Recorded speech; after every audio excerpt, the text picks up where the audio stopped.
Jó napot kívánok! Az SKMK képei cégtől vagyok, és arról szeretnék érdeklődni, ez a közvéleménykutatás, hogy ön miként védekezik a szél ellen?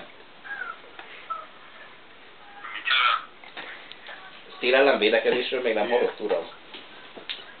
Nem igazán. Hát szomszédban nem szoktak szél ellen védekezni?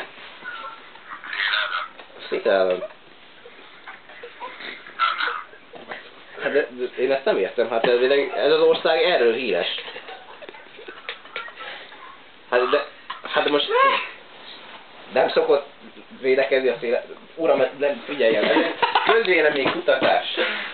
Ez egy közvéleménykutatás, és maga nagyon le fogja rontani a rátát, hogyha azt mondja, hogy nem használ, nem védekezik a szél ellen. Milyen?